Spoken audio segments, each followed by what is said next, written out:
Ladies and gentlemen, welcome to MacBreak Weekly. Andy Anako, Renee Ritchie, and Alex Lindsay are here to celebrate the end of 2013, the beginning of 2014. And just a word of warning, I don't want you to be upset, but sometime during this show, this bottle of champagne will spontaneously erupt. Stay tuned. MacBreak Weekly is next. Netcasts you love. From people you trust. This is Twit. Bandwidth for MacBreak Weekly is provided by CacheFly at CACHEFLY.com. This is MacBreak Weekly, episode 383, recorded December 31st, 2013. Buy that ferret. It's time for MacBreak Weekly, the show that covers your Apple needs, and it is our New Year's Eve edition, part of our 24 hours of 2014. Hello, everybody. I am Leo Laporte, and I've been here since 4 in the morning, and I'm going to be here till 4 in the morning because we're going to ring in New Year in every time zone of the entire globe. Actually, turns out, little did I know, there's 25 hours. What? How could that be? The sun, the earth, the moon, rotation.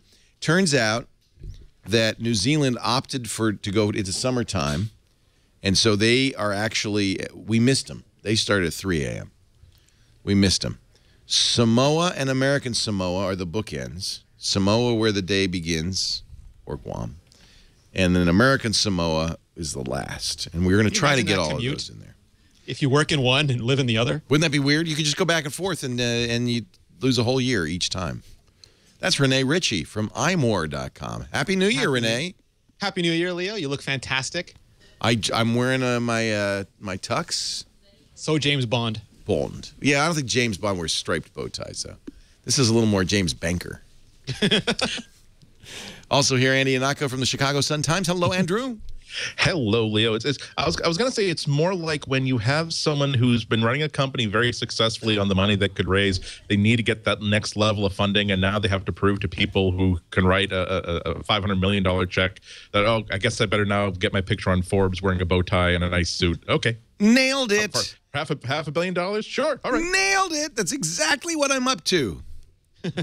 Also, 10 points out of 10 for going for the actual knotted tie and not the because if that's a clip-on, it's a sloppy ass clip-on. It's a good one. No, it's the real deal. Because how else can I untie it and start singing "You'll Never Walk Alone"? Remember, you start off by berating a stagehand. say something that's vaguely racist, and then awkwardly pull her on the stage to say, "Oh no, see, we're a family. We love here, each other. We get each other. You see how comfortable she is on the stage with me, so I could call her that horrible word." We love each other. So that was really what I was telling myself all day yesterday. If Jerry Lewis could do this year in, year out, I can do it once. Ladies. Lady, look who's here. Alex Lindsay, our bartender for the day. Yes. You're going to do a little mixology thing. I got a couple drinks. Now, we're going to do that on camera. Yep. So I'm going to have to taste each of these. Of course. Oh, yeah. In fact, if I'm making them, you have to drink the whole thing. No. I'll get Jeff Needles in here to finish them off. They're going to be little. You remember my little glasses? Yeah, I know. But if I start drinking now, I won't make it. Awesome. I really won't. You see a big number if you're watching video in the lower right-hand corner of the screen. That is how many minutes to the next countdown. It is Afghanistan's New Year at 1/2 the hour. And we will count down. We've been trying to get via Skype people from every time zone. Not possible. But we have had all sorts of time zones. We had Australia. They have 6 time zones. We have several Australians. We had Hong Kong. We had Osaka. We've had the Philippines. We had Kathmandu. Really? We had Nepal. So it's been fun. In fact, every sign you see behind me is a New Year's countdown. We put up a new sign each time. So 2 minutes till New Year's in Kabul, Kandahar. Anybody there wants to let us know. If you're still in country in the armed forces, love to hear from you. We have a phone number toll free 8888 Ask Leo 888-827-5536 888-827-5536 toll free in the U.S. and Canada. But if you are in Afghanistan, just use Skype and call that. Love to hear from you. Now, Leo, how many balloons do I have to pop to get the stuffed monkey? I don't know. We don't know which balloon it's in. We don't know which one it's in. You have to pop them all. So, hey, John, weren't you going to go to the Apple store and see if they had any Mac Pros lying around? Is he sleeping? So the Mac Pro has emerged, as we mentioned, but unfortunately, unless you ordered it within seconds of its announced date, you weren't going to get it until next February. That was the rumor. Yeah, well, I'm on the, let me go to store.apple.com and see. Did you get one, Renee? I did not. I think Mark Gurman had the best joke when he said that picture Tim Cook tweeted, that was all of the available supply. Those 6 units were it for launch day. Well, but there were units for the trade press. Yes. The tame trade press. Let me buy now and see. I decided not to buy because I thought February, yeah, available to ship February. I wanted one now. Later and later. Yeah. Yeah. December 31st was, in theory, the day. Is there anybody, John, were you going to go to the Apple store, John? Hey, Johnny. Did he do it already? Anyway, $3,000. Andy, did you get one? Were you one of the... I did not. It is definitely not the sort of stuff that I normally write about. If Apple were to offer me one, I will certainly take one for review, but I will be so damn careful with it because it's half of me wants to test it very, very thoroughly. The other one wants to be very, very aware of what is my electric bill going to be that month during the 2 or 3 weeks that I have a Mac Pro plugged into my personal grid. We should call Jason Snell. Got one. Yes. Let's call Jason. I believe he's cooking pizza on top of it right now. Can he? He did say, he said it's silent. Right. But if you put your Happy New Year, Kandahar. Say Eli Neo Mubarak. Say Eli Neo Mubarak. What does that mean? Overthrow Happy the New regime? Year. Oh, Happy New Year in Afghani. How do you know that? I Googled it. Happy New Year! And there's one. Oh, the guy moved. Thank goodness. We were dropping the ball, or the balloon drop on one guy. You moved over. Smart man. Yeah. Although, frankly, I think that could be sensuous. A sensuous treat. It's like a massage. Yeah. I just think it would feel like it would be feel good. Like being inside the Fruit of the Loom grape man. No comment. Show title. Jason said that, though, when he put his face on it, it's hot air coming out of there. Yep. I would have started with my hand. I wouldn't have put my face on first. Yeah. Yeah, the other funny thing is that I don't think that most of the publications that got them for review, I'm not sure they were really ready to photograph it because they weren't prepared for how glossy it is.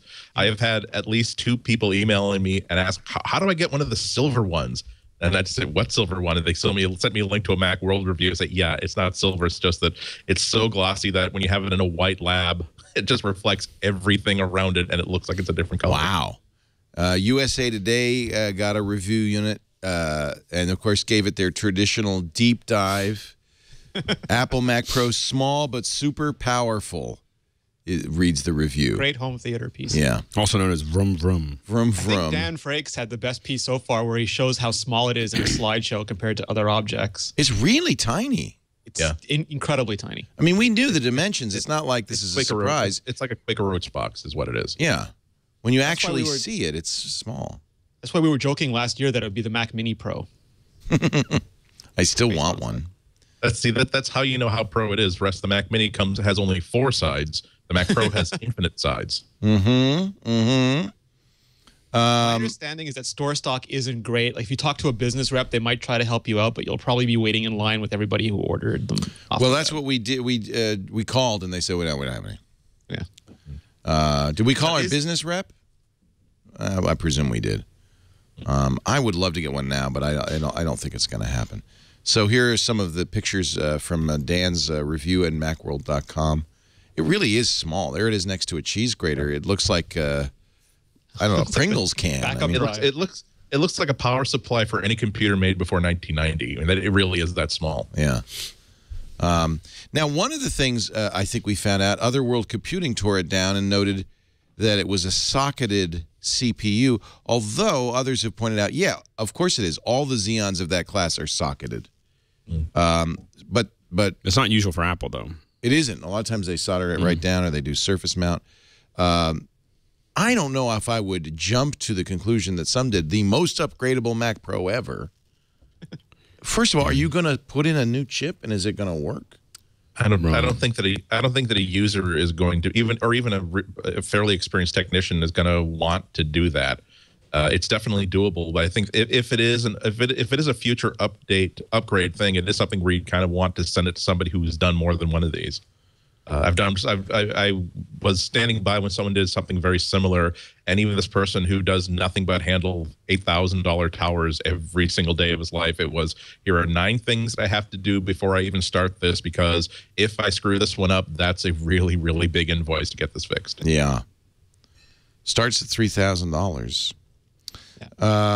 Oh, not even just the Mac Pro, but just the CPU. It's just the CPU itself is $1,500 or something. Yeah, I mean, there aren't many of these. It's difficult to manufacture just when you get one that's working out of the factory. So yeah, that's one component that is, you can either have a very, very good Retina MacBook Pro, or you can have just the CPU for this new computer. So here's the iFixit teardown, and as usual, they do their excellent sterling job of tearing it down. But I think the jury's out about how upgradable it is. I agree. I don't think you're going to put a new chip in it. You can upgrade the RAM. They've always said you could do that, right? Yeah. Yep. Would I void my warranty if I just left the cover off all the time? It just looks so much better. It's prettier. It looks more like Darth Vader. You do want to have it like it runs with the cover off. I don't know myself, but someone who has access to one told me that it's nothing a paperclip couldn't fix. Permanently. Molly Wood got one. She was a guest columnist. They're trying out people at the New York Times to replace David Pogue, and they've gone through a number of people. Molly Wood, the latest in the state-of-the-art column. Futuristic Mac Pro has power to spare.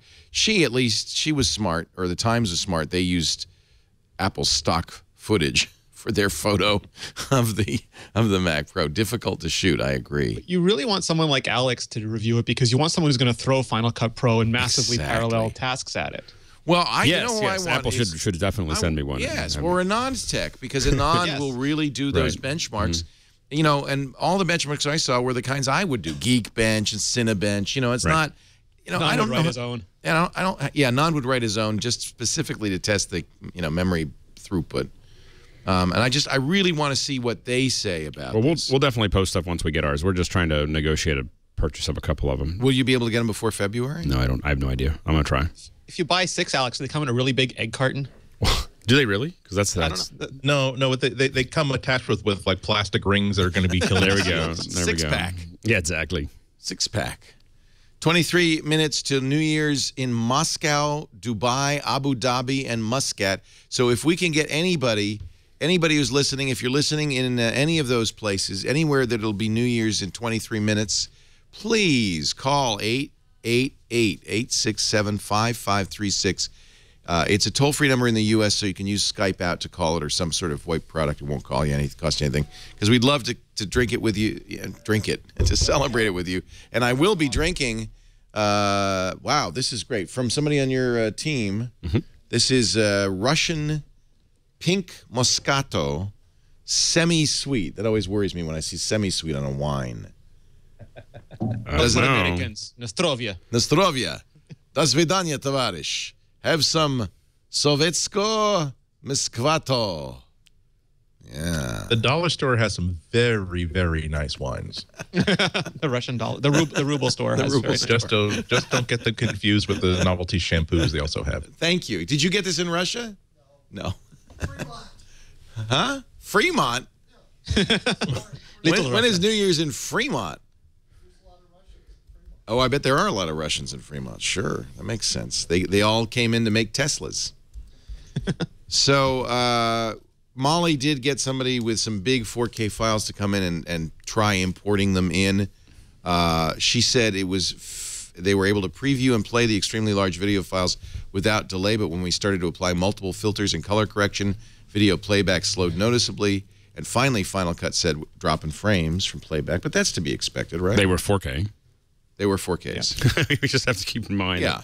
And then we try to do it with any other app, and it just, one thing that we've that I've heard already from a few folks is that you definitely can you can definitely see what optimization looks like for this machine, where it is not Final Cut is handling a lot of video, but Avid and Premiere have not been updated yet, and it's definitely they're not performing that. It's not like you can throw anything onto a Mac Pro and it's going to work like Final Cut.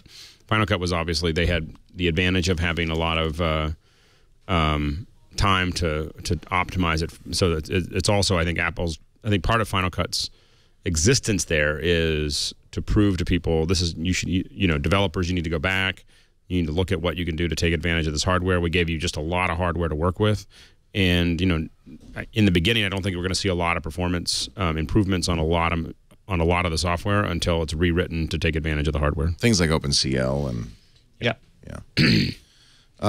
The Verge did give their video editors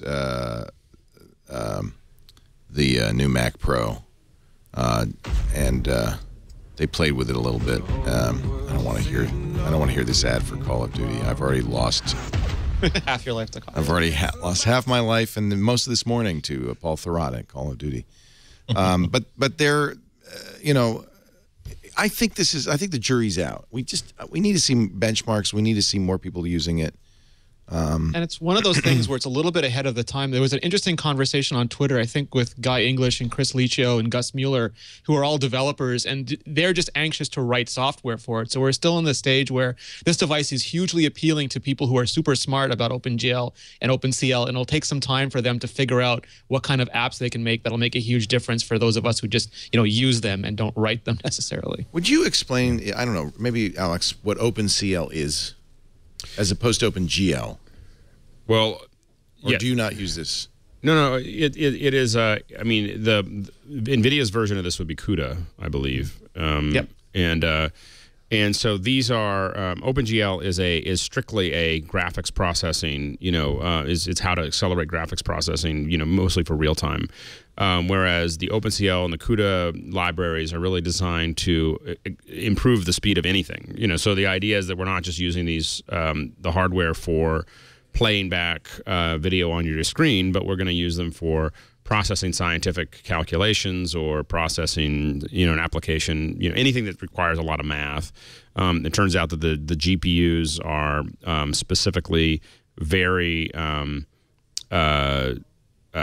designed for, obviously big math processing. And so you can do a lot of other things to speed up everything beyond just display, which is what all OpenGL does. So this is as people take more advantage of that, you'll definitely see a snappier photo editing, but also for scientists, it makes a big difference when it comes to calculating big stuff that normally takes lots and lots of machines. And that was the conclusion The Verge came to, that the software is going to have to be tuned if you really want to see what this can do. Again, that's what we saw as I was talking about with Final Cut. Final Cut's the only thing really that's been optimized for it. I think that's why it was kind of linked to its launch. Where you definitely see immediately, as soon as you walk away from Final Cut, everything not moving as fast. So it definitely will take some time for people to tune this up. This really is a supercar. It is. It's like the move to 64-bit. Applications have to be rewritten for it, and in this case, applications have to be rewritten to send all those general computing tasks to the graphics card instead of the CPU, and that'll take time. But it's hugely interesting for anybody who will benefit from doing many things at once, or just leaving their CPU free to do main stuff while they're processing stuff on the side. It could lead to a whole new class of applications. The thing that's most exciting is that they could create things that we've just never seen before. Well, and there's a lot of things that you want to do that are both CPU and GPU. Having the CPU be able to work on one thing and having the GPU work on another. For instance, we do a lot of Hangouts, and the Hangouts use CPU, where our compositing apps use GPU, which means we can do both of them on the same computer at the same time and do some pretty interesting things in the background. I really think this is a computer that's been optimized for Mac OS 10.10 or Mac OS 11. Where we're going to see over the next year a trickle of apps that can run this very, very well, apps that are very well targeted towards the sort of people who actually need this Mac Pro, as opposed to those of us who are like, oh, wow, it's cool, it's tubular, and it's the best that Apple has. I got money. Great, I want one. But I think that really it is going to take some time for every developer, and even developers inside Apple, to learn how to truly exploit everything that's inside this tube. And I do think that it's going to do extremely well on Final Cut and those optimized apps over the next year. But when we get the next big rev of the operating system that was targeted specifically towards architecture like this, that's when we're going to see that great across the board sort of performance. And I hope that this is not a machine that's built to beat benchmarks. This is a machine that's built to enable a whole class of apps and a whole usage profile that was not possible with before we had machines of this power and integrity. If you're that guy who says it's pretty, it's and I got the money, should you buy it, or would it be a mistake to buy it? I'd say no. Well, for a couple of reasons. That you're not going to. I do think that for most people, a brand new iMac out of the box is going to give them the same performance across the board that they would be hoping to get from a Mac Pro. Also, this is always just good advice. Anytime any manufacturer comes up with a brand new, radical, redesigned piece of hardware, it's always a good idea to stand back for at least the first revision of it. So if there were only 6 of those Mac Pros that shipped, then I think that the models are going to be shipping in February are going to be much better than anything that's out in public hands today. I think they're going to have to tweak things a little bit to discover where the problems are, where the manufacturing bottlenecks are, what parts in the process are more likely to cause problems than others, and that process is going to have to be refined before I would be really happy spending $3,000 to $7,000 on this machine. And you said something very interesting, that for a normal user, the iMac will be as fast. I mean, in terms of there's speed and then there's perceptive speed. For those of us who have been into Macs for since the mid '80s, we're used to the idea that if we have like the consumer level or the mid-level Mac, and we suddenly decide, this time I'm going to get the Pro model, I'm going to get the best tower, we're used to getting across the board performance increases. We went from the G4, the G5 to Intel. We went from a single core CPU to multiple core CPUs, and suddenly everything is faster. I think that it's not so much that the Mac Pro doesn't perform as well as a desktop iMac, but I'm talking about in terms of going from whatever mid-range machine you have to the best you can afford with the money that you have.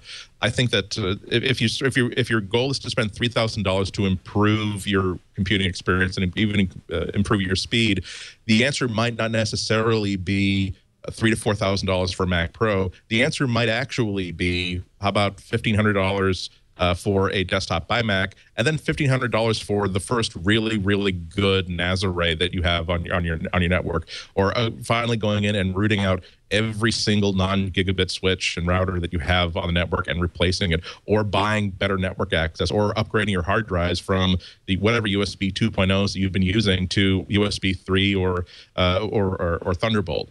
So there's a difference between test track performance and actual tactile. Oh my God, that would have taken at least half a minute on my old system, and now it's done in about 4 seconds.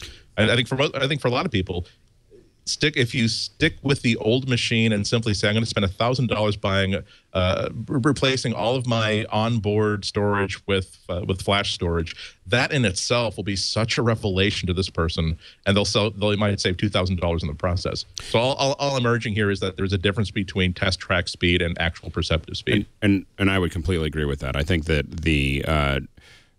I think that if you're using Final Cut, it makes sense to buy it right now. I think that because it's going to make a big difference if you're going to be using big files. I mean, if you're doing HD or 4K, I think that if you're a developer, it makes a lot of sense to buy it right now so that you can figure out how you're going to take advantage of it. I think that it doesn't make sense to try to buy it because people are going to develop for it later. Only because I think that with any brand new hardware with Apple, you're going to waiting for Rev 2 or 3 is usually the best way to go. To allow things to kind of settle in. This is a brand new piece of hardware that's being gamma tested on everyone who's buying it right now. And so I think that, waiting for some of the development to catch up. Obviously, this is going to be a huge point of discussion in June at WWDC about really how to fully optimize for the application. But I would wait unless you really know that it's going to make a difference. But I totally agree with Andy that, SSDs is, man, you go back. SSDs is the way to go. SSD, like the thing to do to your computer. Like we won't buy any more computers with spinning hard drives. I would like to point out that there's SSDs and there's SSDs. Most computers will put the SSD on the SATA bus, and even a SATA 6 gig you're not going to get the benefit. You're not going to get all the throughput. What Apple's done, and it's awesome on the Pro, is put it on the PCI Express bus. Right. Are they doing that on the iMac, Renee, or is that a SATA connection? The MacBooks for sure are doing it. I know it's on the Retinas. Yeah. The Fusion drive is still SATA, I think. Right. But we don't even. We don't even touch the Fusion that would be drives. significant. That would be a significant issue, and a significant exception to what Andy said, which is, if it's disk I/O you want, then you'd be better off getting a MacBook Retina or a Mac Pro, because it is. I mean, it is putting it on PCI Express is light years faster. The thing I would go back to is still the same hypercar thing that Andy said. It's like, will a Mac Pro increase your workflow? Is like saying, will a Lamborghini improve your commute? If you live on the Autobahn, if you are the Stig, you absolutely know that is true. You know your use case, and you're going to do it immediately. If not, I mean, would you notice a difference between SSD on SATA or on PCI? When you get the new MacBook Air that's on PCI, you absolutely know the speed. But for most people, I don't think they know why. It's just generally faster. Yeah. And the move to SSD is so much faster anyway. They're going from a spinning platter even to a SATA SSD is so good. And with the iMac, you also get a display, and with the Mac Pro, you'd have to buy a separate display, maybe one of those $3,000 Sharp displays. Maybe you want to wait for Apple's 4K/Retina display, but it adds. If you have a lot of money and you just want it to be, like Leo said, the best looking home theater PC on your block, go for it. But otherwise, it's Final Cut Pro, it's developers, it's exactly what Andy and Leo and Alex said. Well, and if you're go ahead, Andy. Just to cap it off, I mean, there are ways to improve your performance by your work performance by buying a $4,000 computer, and then there are ways to improve it by buying a $500 chair and better lighting for your office. Yeah, or just a bigger screen or a second screen. Think about holistic. Exactly. Yeah, there are lots of things you can do that might be a better way to spend your buck. One thing that might be surprising for those of you, and there are some in the chat room who say, well, I could get an equivalent PC for half that price. Maybe not. Futurelooks.com tried to match the top-of-the-line $9,599 Mac Pro by putting together off-the-shelf Windows components. They got to $11,530. It was a lot more.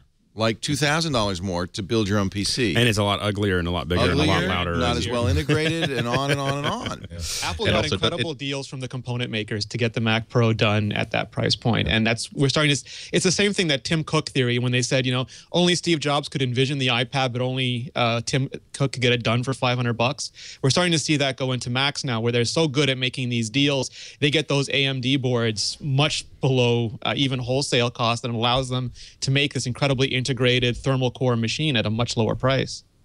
Well, and I think a lot of that is also the pre-buy. A lot of those deals come from, and I think we'll eventually talk about Apple's money in stores. But a lot of what Apple can do is say, we're going to buy $1 billion worth of this from you if you give it to us at this price. I mean, they're able to make those kind of commitments and put that money down ahead of time, and that definitely gives them a better more economy for their purchase. Yeah, that's not just that, but you'll be getting a $10,000 Windows machine that's not backed by a company that is laser focused on helping developers to get all the performance that machine is capable of. Well, you wouldn't, in fact, get it from anybody. You'd have to put the parts together. So right, you're screwed. If anything goes wrong, good luck. There are other ways that you can do, like a Hackintosh Mac, and save a lot of money. There are a lot of arguments to be made that if you have X dollars to spend on a Mac notebook, here's what you can get for $500 less on the Windows side of it. But this is a case where this is such a special machine that if you want to get something that is the entire experience of the Mac Pro, I'm not just talking about the Quaker Oats box design. I'm talking about something where you're going to get all the performance that you're paying for. That what you can do with it reflects everything that are in the spec sheet for this device. Your money is so much better invested with Apple than with any Windows manufacturer at this point. And again, I think that when you're talking about media professionals, when you're talking about scientists, those types of folks, I mean, this could be, this is the computer to beat at the moment. It's even faster than 8 Xboxes in parallel. And a lot less complicated. I was thinking 2,000, old Blackberries that aren't being used any longer. Are you Running in parallel. Are you guys trying to talk me out of buying one? No, we're trying to talk you into it, Leo. Oh no, I'll Yeah, buy exactly. it unless you really think I shouldn't. You should. It's Absolutely. it's funny, exactly. There are a lot of technologies that are like, I compare them to ferrets, where I don't want to own one, but I want to have a friend who has one, so he can tell me all about it, and I can come and play with it sometimes. So I'm telling you, buy that ferret, Leo. Buy that ferret. For the viewers, Leo. You can Take play the hit with for it. the viewers. Like a boat. I just bought this tuxedo, and all the buttons have now popped off. Is that my fault? It's from sitting. There's with that defective shouldn't- tuxedo buttons Well, button Alex, are is you sitting getting or the not. sharp displays, the 4K ones? No, I'm waiting. for an Apple Cinema. Something like that. Yeah, I'm gonna see if it comes out. You think they're going to do it? I think we're gonna get something like that. I think it doesn't make sense to make one without the other. So I don't have any information, but I'm gonna wait for a little while before we purchase it. I actually don't Lisa, need call more Joel resolution. the tailor. My buttons have popped off. Lisa, call Joel the tailor. Get him over here and sew my buttons back on. Both buttons have popped off now. My buttons, Jerry. Yes. So Brand new Yes, tuxedo. yes, listeners, that's how excited that the new Mac Pro makes Leo. Bursting buttons. Popping his buttons. That was a very Thurston Howell moment, wasn't it? Lovey, call the tailor. My buttons have popped off my tuxedo. WWDC 2014, Tim Cook puts up the slide. Leo Laporte, button bursting. Button. Hey, would you clear the phones? Whoever's running our phone system. Somebody from Moscow is in the chat room. Says he's trying to call. He's getting busy signals. Keep your eye peeled. I would love to get somebody from Moscow for our next countdown. 5 minutes away. Pardon me? Horosho. Yeah, I gave him the number to call. 827. That's me. Yeah, 88. Well, yeah, he says nobody's answering. 888-827-5536. His name is Ramsey, or else there's actually two guys from Moscow. Hope you're calling from inside the U.S. Yeah, if you're calling from inside the U.S., it's toll free. All right. Let's talk about the NSA. How about those guys? Apple says Industrious. That's what I say. The NSA is industrious. Wow. We were talking earlier on Tech News Today about the revelation. This revelation comes, oddly enough, from Reuters. It's not, I don't know if it's one of the Snowden documents or if it's other sources. But, oh, should I have my phone here? All right. Reuters says that the NSA has a nearly complete backdoor to access Apple's iPhone. Well, that's the Applebaum talk. The security researcher Applebaum did a talk. Jacob Applebaum. Oh, I'm yeah. sorry. It's not Reuters. It's Der Spiegel. Yeah. Yeah. The NSA program is called Dropout Jeep and allows, according to Jacob Applebaum, who is credible, right? Mm-hmm. It allows the agency to intercept SMS messages, access contact lists, locate a phone using cell tower data, even activate the phone's camera and microphone remotely. It does require physical access to the device at this point still, although they're working on a remote exploit apparently. Yeah, right. I don't know how we know so much. Apple says, we didn't do it. It's not our fault. So we never, Apple contacted TechCrunch with a statement. I'm sure they've contacted others. Here's the full statement. Apple has never worked with the NSA to create a backdoor in any of our products, including the iPhone. Additionally, we have been unaware of this alleged NSA program targeting our products. We care deeply about our customers' privacy and security. Our team is continuously working blah, blah, blah, make our blah, blah, blah. Whenever we hear about attempts to undermine Apple's industry-leading security, we thoroughly investigate and take appropriate steps to protect our customers. The last line is killer. We will continue to use our resources to stay ahead of malicious hackers and defend our customers from security attacks, regardless of who is behind them. Which, I have to say that the NSA, the admiral or whatever that runs the NSA, we talked about the damage that Snowden was doing, and I think that one of the things about that is specifically that it is now what's happened is security has now become the sexy thing to build for all these companies. Where people, it is going to be next year and the next couple of years, these companies are going to be trying to outdo each other on how secure they are, which does shut, in some ways will shut the NSA out of a lot of this stuff. Maybe. And when you have a company with smart guys and an unlimited budget, and a mandate. Yeah, but if you're building the hardware, you've got a lot of money too. It's like it's Maybe. It's an arms race where the companies that actually care about privacy will spend a lot of money to do it, and governments will spend a lot of money to circumvent it, and it'll leapfrog back and forth, which is sad for us. It's exactly like how cars got awful mileage and awful safety standards until whatever happened to society to make that into a marketable thing. We have a lot of devices that aren't very, very secure, a lot of transports that aren't very secure, a lot of services that aren't very secure. But now that, hey, we are locking up your data so tightly that even us, Apple, has no idea, has no ability to crack into it. That is now a marketable thing. And so now we're going to start to see all these manufacturers taking this sort of authentication and security very, very, very seriously, because now that it's tied to sales, it's tied to advertising. Yep. We are just a minute and 18 seconds away from 2014 in a large swath of Russia, Azerbaijan, the UAE, Dubai, and I think on the line we have somebody in Moscow, unless I'm being punked. Ilya, are you there? Yes. Hello, Leo. Hello, Ilya. Happy New Year. Happy New Year. Where in Moscow are you? I'm in northern region of Moscow city. So and you watch our shows from there? Yep, absolutely. I'm first-time caller, long-time listener. You even have the idioms down. That's great. What do they do in Russia to celebrate the new year? Well, first of all, we listen to our president speaking for 5 minutes. Okay. Before the bells ring, and then we pop up the champagne. The kind of the guy presented you with. This is it, huh? I have the right kind. All right. Will you count down with me in Russian? Yep. Sure. All right. We're going to come up on 10 here in a couple of seconds, and then I will pop this fine champagne. 10, 9, 8. 8, 7, 6, 5, 4, 3, 2, 1. Happy New Year! Oh, I let it out too slowly. We're going to have a little sip. So this is a authentic pink Moscato, semi-sweet. Happy. You like our balloon drop, Andy? Andy seems overcome with emotion. 10 years from now, when like the Twit network is like NBC, CBS, we're gonna be together. Say, remember the days when they had to like have just tied together balloons and re-raise them every single time? Hey, this is high tech. This is high tech. I'm saying this gives us something to shoot for. At some point, very, very soon, I know. Even New York City drops the ball but once. We drop it 27 times in 24 hours. This is non-trivial.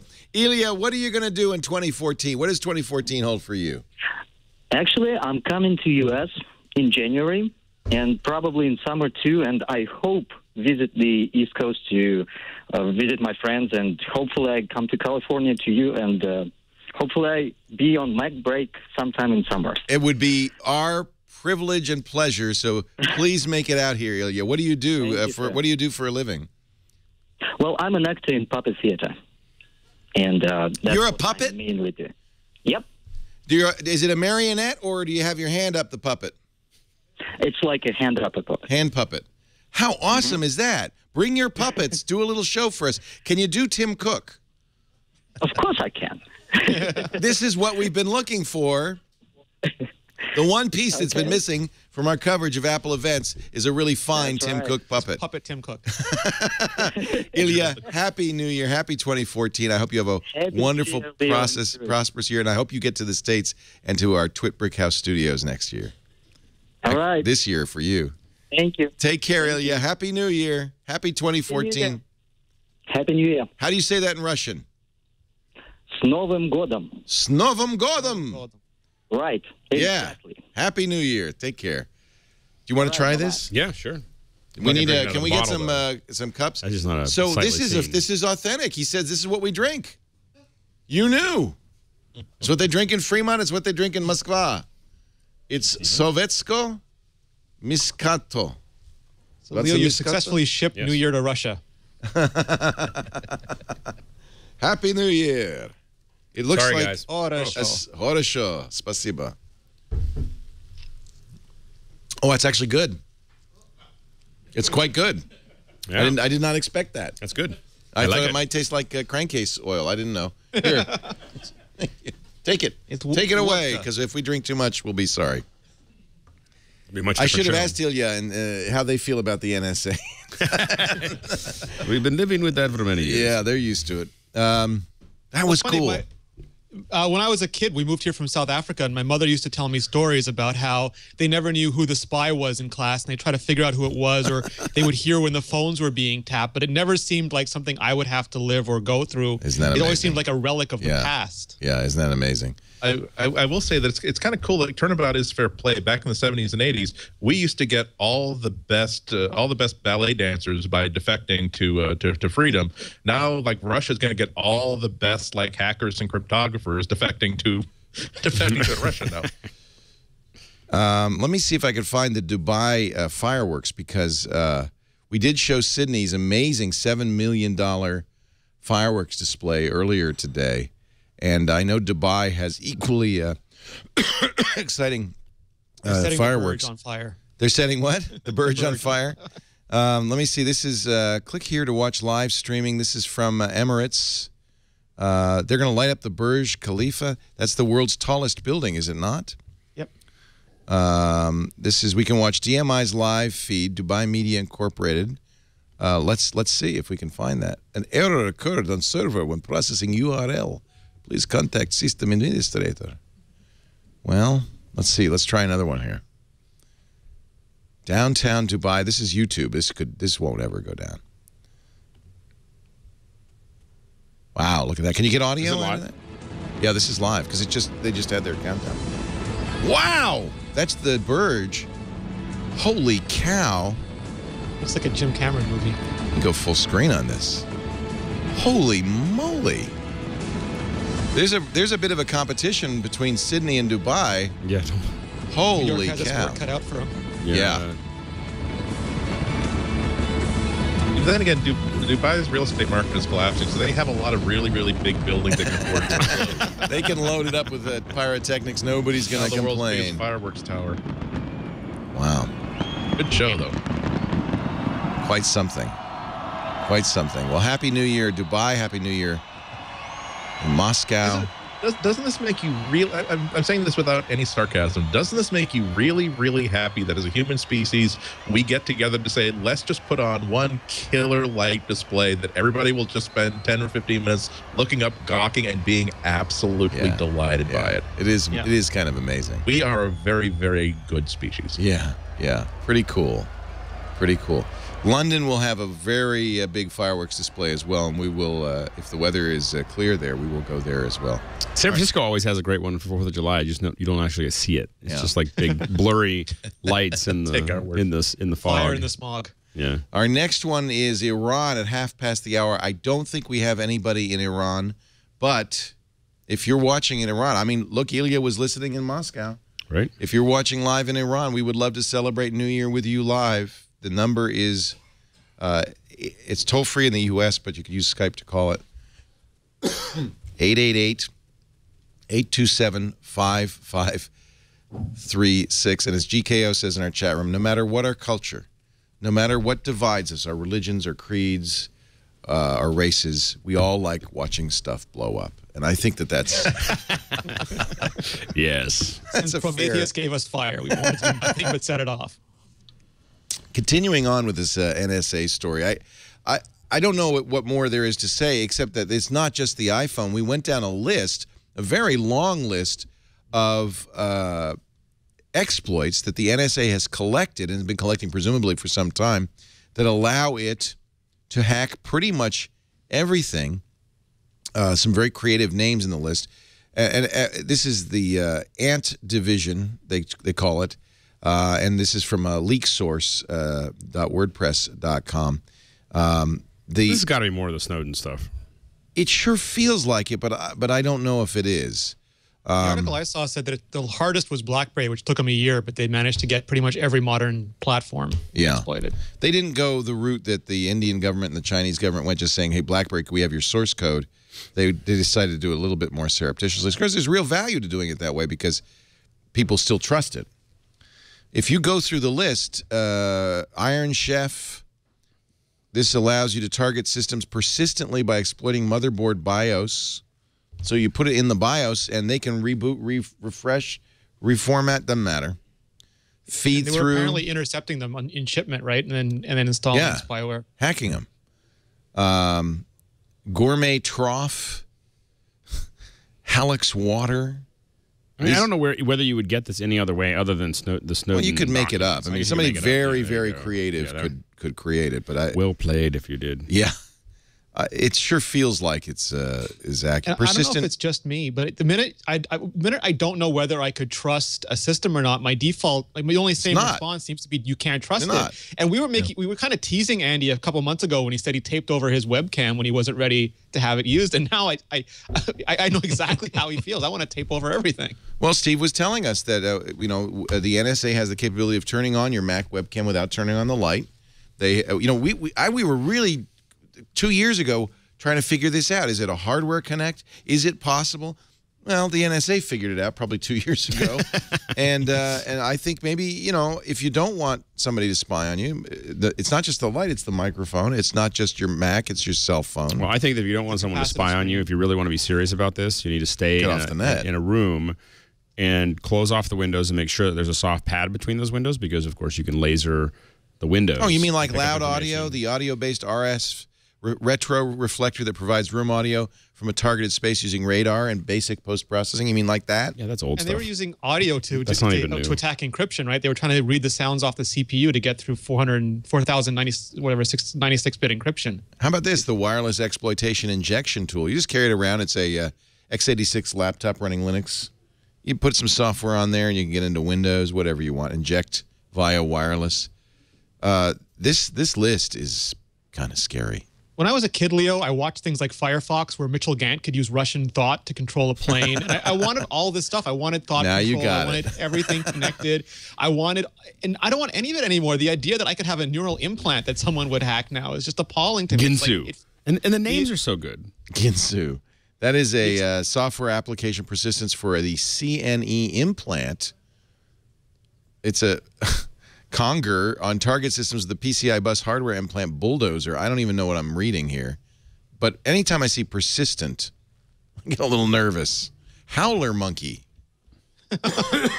This is a short to medium range implant RF transceiver. I don't think they mean like implant into your skin, or do they? Yeah, probably to a device. Probably just a device. But this gets into that whole thing where they were buying. So they were talking about the fact that they were intercepting shipments and then implanting stuff into the electronics. Yeah. Like Junior Mint. It's very refreshing. A digital core packaged in both the mini printed circuit board PCB to be used in typical concealments and a miniaturized flip chip module to be used in implants with size constraining concealments. You could stick this pretty much anywhere. And the thing was, if you chose not to use Google or Facebook, I mean, if you did not want to share your information, you could make that choice and just not participate. Yeah, but this you have absolutely no choice in. Yeah. If I were Canadian, I'd be pissed. You see, well, the thing is, like, CSIS exists only really to spy on Canadians because we're Canadian. We really have nothing else to do. And in England, they have certain laws. And other countries like China, this is just par for the course. But the idea is that you want them to be upfront about it so they know what you're getting. And all these secret programs kind of shatter. It's not that they shatter your trust, that they make it impossible for you to ever trust your own government again. Or any piece of hardware. Yeah, absolutely. It's what do? Do you bomb yourself back to the Stone Ages and live with your pet rock in a cave somewhere and worry about, like Alex said, sealing off the cave door at night? It just there seems like there's no answer to this. Yeah. Well, so just give up. I give up. You win.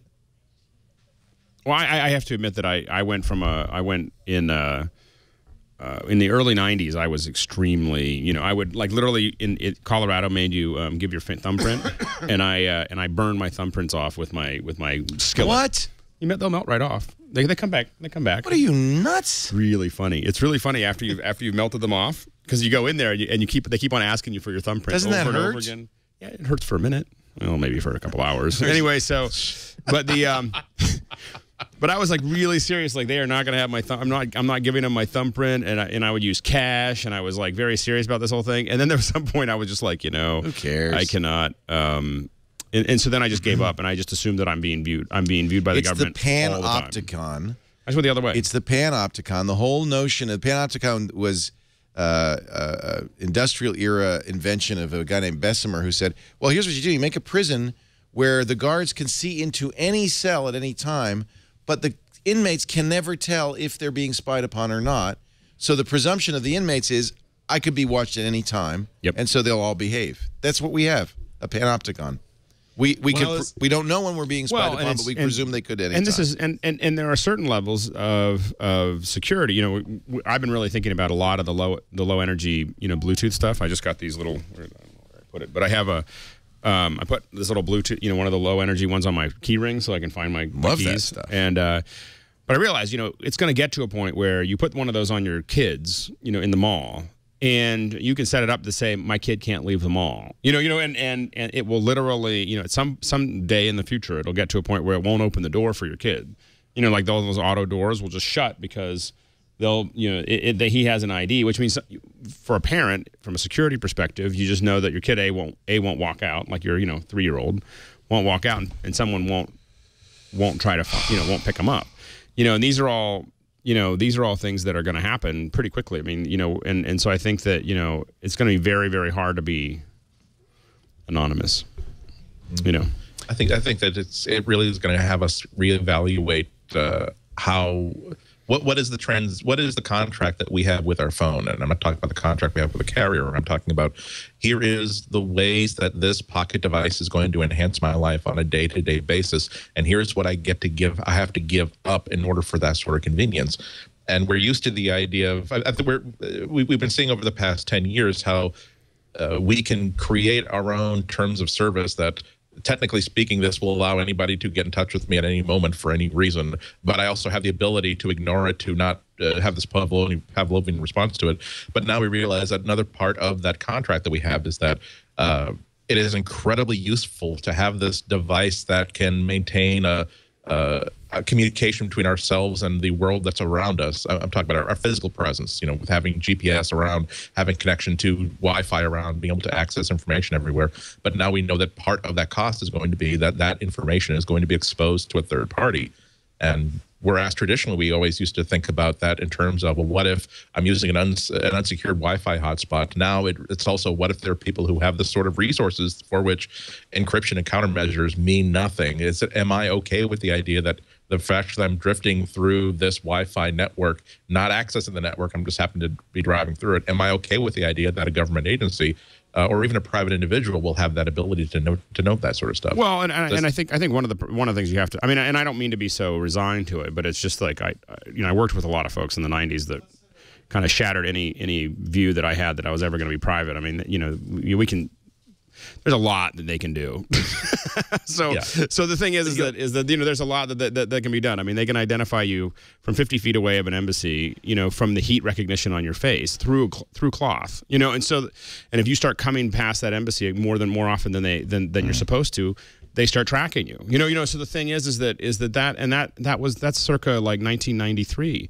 So the thing is that it's I think we just need to be clear that this technology is a lot further along. I mean, the whole enemy of the state stuff is probably not that far off of what's avaavailable. And we also have to understand. We also have to understand that it's not an either or proposition. That whenever I think about the more extreme ways to react to all these NSA revelations, I think about that viral photo of that guy who was it the PGP encryption key that became public.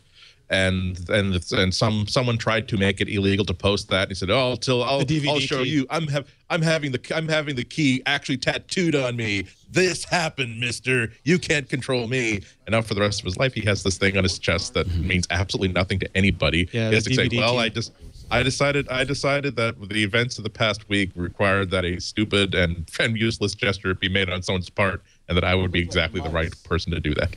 I remember when I was a little kid, my grandmother told me that there was an omniscient being looking at me and watching me all the time. What? I tried to make this analogy, like, I had 10 channels of cable back then, and I was bored stiff. I was flipping channels all the time, and I couldn't imagine anyone with any level of sentience would find me interesting for more than a microsecond, and I took solace in that. But the thing, so the surveillance doesn't bother me as much as the idea that all this stuff is being stored so that it's persistent and it can be referred back to for years. For example, someone doesn't like me being on MacBreak, so they say, "Oh, about 10 years ago, Renee did this, and they, all of a sudden that video is just everywhere. I'm okay with the idea of a police officer stopping me when I go through a stop sign. I don't like the idea that they can go back 5 years and say, oh, by the way, we want to get you now. Here's a stop sign you ran 5 years ago. Well, and I think that it's also the ability to manipulate that. I mean, I think that if you go back to a movie like Enemy of the State, you can see what happens when you have all of that. It's not so much, and you can see stuff from the NSA of let's follow this guy around and find things that are embarrassing for him. My ex-girlfriend, we found out they were following some of their ex-wives and girlfriends, and I don't want to feel like a prisoner. I want to feel like a citizen. I mean, I think that's the scarier part is individuals going down this path, or even officials going down a path of, we now have the last 10 years of everything you've done electronically, and we're going to use it, to quell, any argument against the government. And I think that's the thing that is very frightening. I'm not saying that I'm not, that I'm not saying that I think it's a good thing. I just think that it's pretty deep rooted. That's all. What really concerns me more than anything else is when people who are legitimately feel as though they're doing their jobs. They don't have malicious intent. They know that they are duty bound to protect the public interest. Time and time again over the past several years, we've seen law enforcement get, for lack of a better word, get cute and say that, for instance, we decide that we don't need a warrant to surreptitiously install a GPS tracking device on someone's car because we've already demonstrated that it is legal for us to simply assign somebody to tail this person. So this is really, from a legal point of view, absolutely no different from taking one of the few police officers that we have and having him tail this person 24 hours a day for an entire month. It's exactly the same thing. Well, and so when you get to it just makes me concerned that we'll have that same sort of thing, saying that, for instance, as drones become a part of like standard equipment, what if someone wants to say that we really, really need to get a look into every single window of this 3-story house? We have legally that we're allowed to fly an airplane above the airspace and take photos of the yard. Technically, this is another type of aircraft, so we don't need a warrant to do that now because, yes, this precedent was set 30 years ago before the idea of a tiny, affordable, remotely controlled and operated investigative camera was even considered.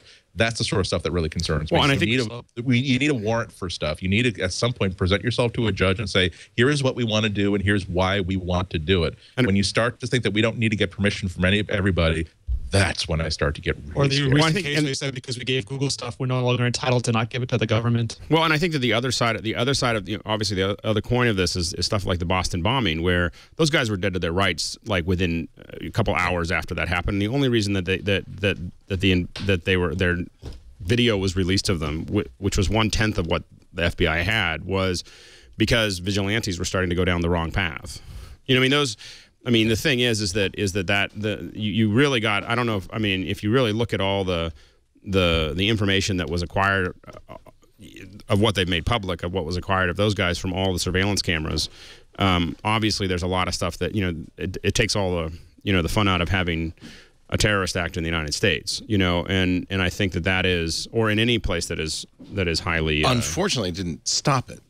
It didn't stop it, but it did. But they had more explosives. They had more things. Right. They had, there was a lot. That's true. This was the beginning. More stuff. Yeah. They were not. That wasn't going to be.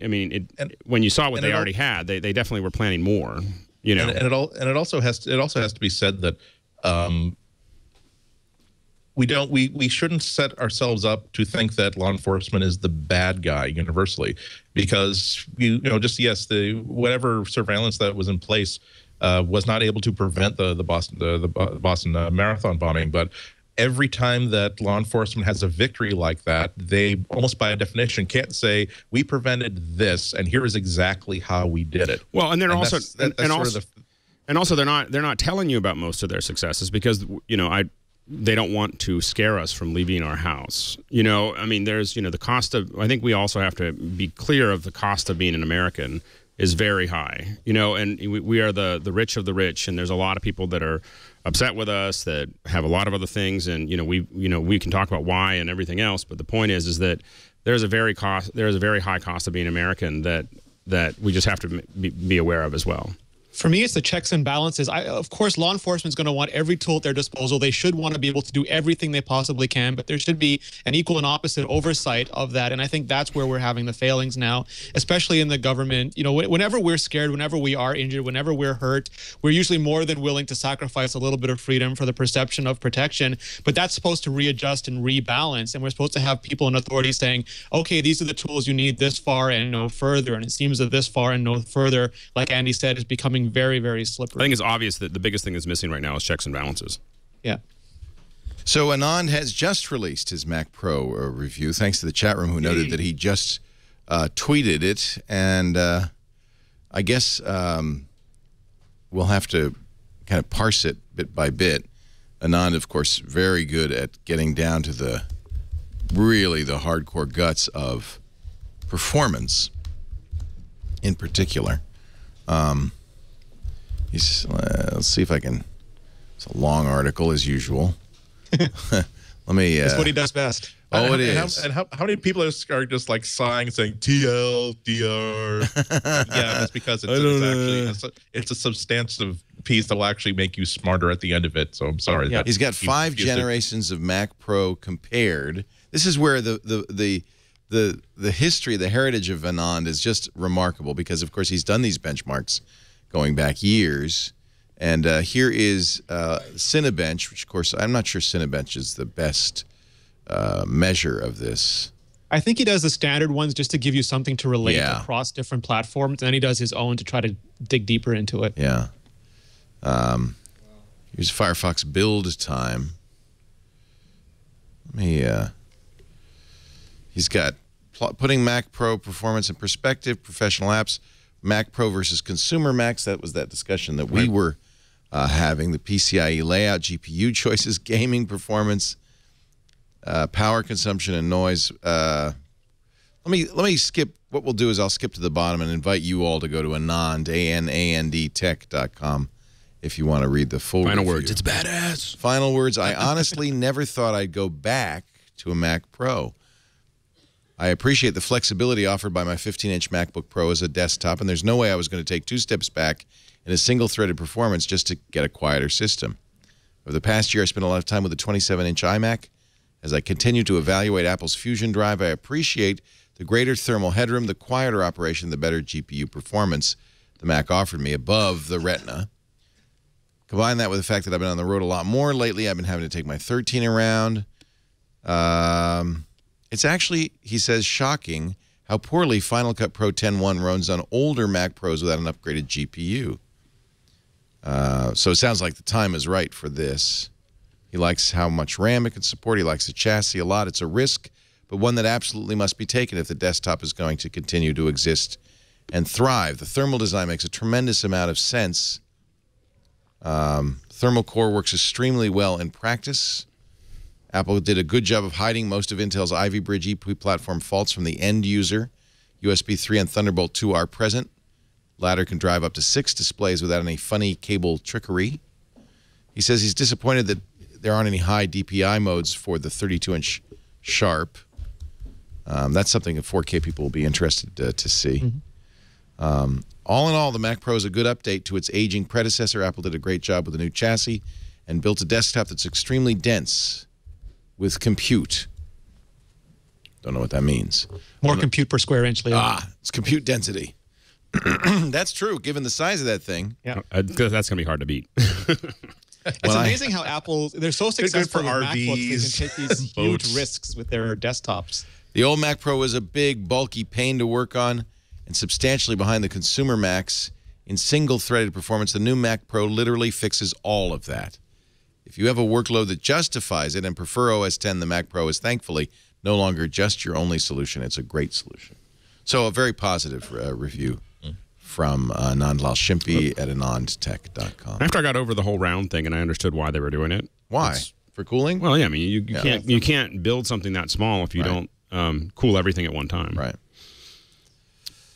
By the way, you know, this NSA thing, I don't want to go back on that, but Apple did announce that they are going into China big time starting January 17th. China Mobile is bringing the iPhone to China. I have to wonder if this leak about the iPhone being. I mean, didn't our government warn us about buying Chinese phones? What will China's response be? And what will China Mobile's response be to these revelations? They're about to launch into this market in a big way. Not good timing for Apple. Because the Chinese government will be concerned about Americans buying through iPhones. Exactly. Turnabout's fair play. Exactly. Turnabout is fair play. They're manufactured in China, so there'll be so much spyware on that machine it won't even work. Well, you know it's telling when Obama says that he can't he's not allowed to use an iPhone. They said, Yeah, but they didn't let him use his my BlackBerry either. He had to use he's got his BlackBerry. But he does now. But when he first got in office, it was a Windows phone. BlackBerry into China, I think they said he has to use the NSA secure Windows Mobile, not even Windows Phone. Windows. No, it's Windows 6.5 mobile. Yeah. Is that still the case? That's still what he's using? I don't know, but they said he can't take his BlackBerry into China. Jeez Louise. Yeah. Anybody from Iran? Anybody at all? We have 1:42 seconds until New Year in Iran. Last chance. So did Anand convince you to hit the buy button, Leo? I will buy it, but I don't want to buy it not for delivery 2 months from now. I want it now. Don't Anyone you is think? listening at an Apple store with stock. Well, that's call Leo what. See, this is what I'm. It's a gamble. I could guarantee delivery in February sometime. Right. Or I could take a chance that someday my Apple store will have one in the next 2 months. Order it now, Leo, and then if I you could buy cancel it. it. Cancel it. Yes. There you go. Somebody in the chat room who has a degree in psychology is going to give you exactly the name of this syndrome. It is It's cognitive dissonance. The guaranteed reward in 2 months' time, or the chance of reward immediately. I have very poor impulse control. Learned helplessness, I believe it's called. Learned helplessness. Welcome. It's called being an Apple consumer. Welcome, Apple customer. You learn helplessness. The majority of porn in the United States is viewed on smartphones. What is that? That's very surprising.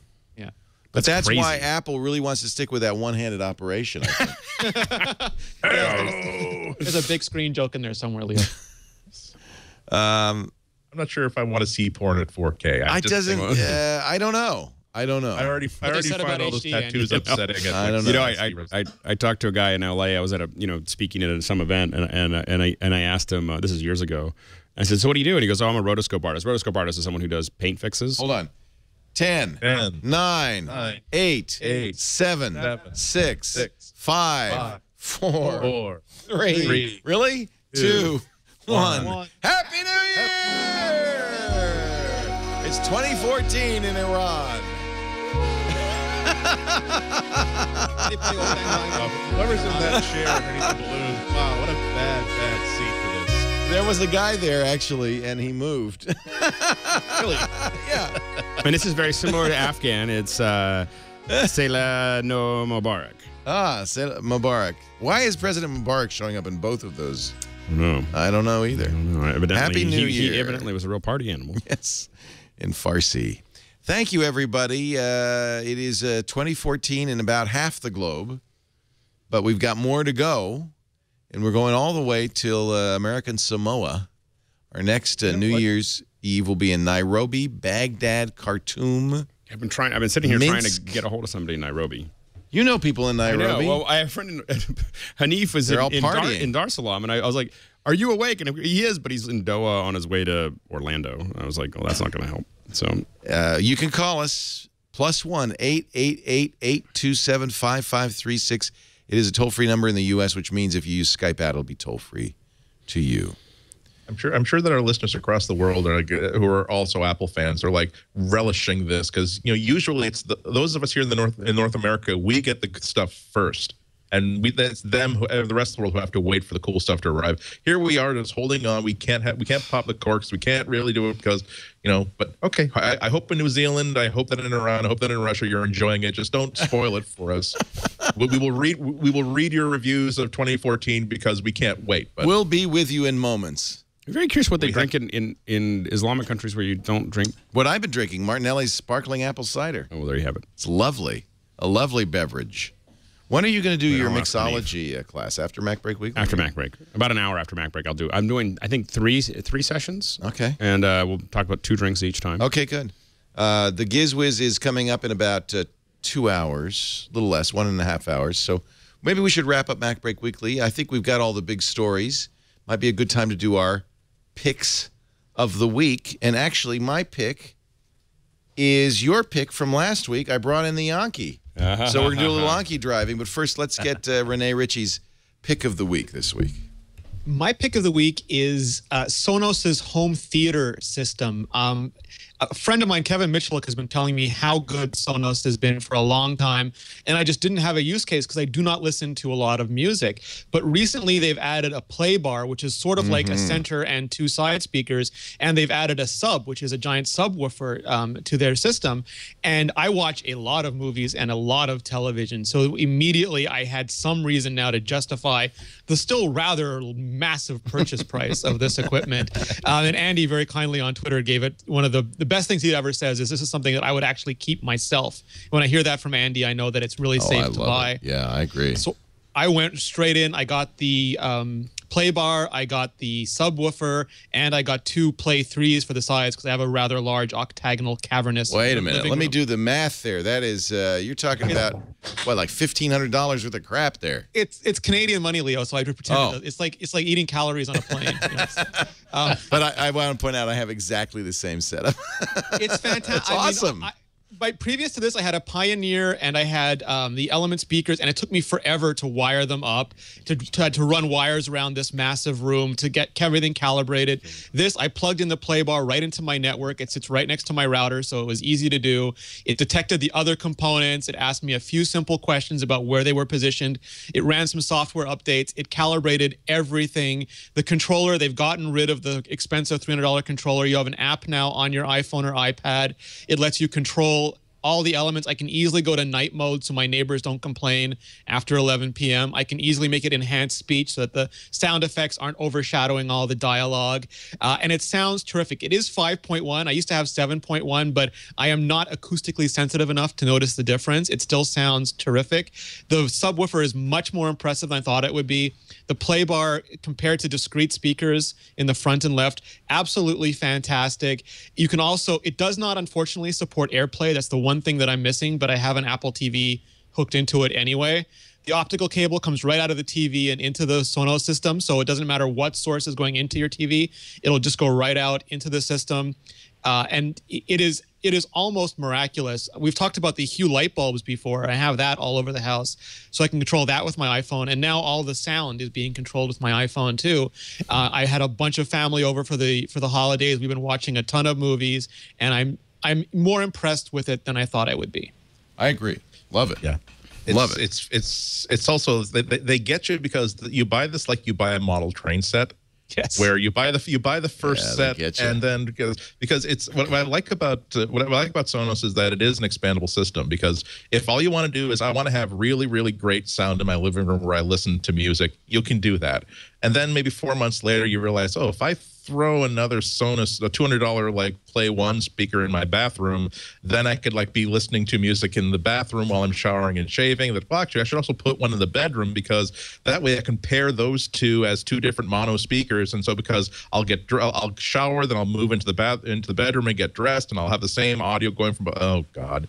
And by the time, but it's like, but the great thing is that you can start off with a really good $200 like bookshelf speaker that is exactly the same price as a Bluetooth speaker that you'd buy just as have something to listen to in the office. And then as you keep adding, it just becomes better and better and better. Great stuff.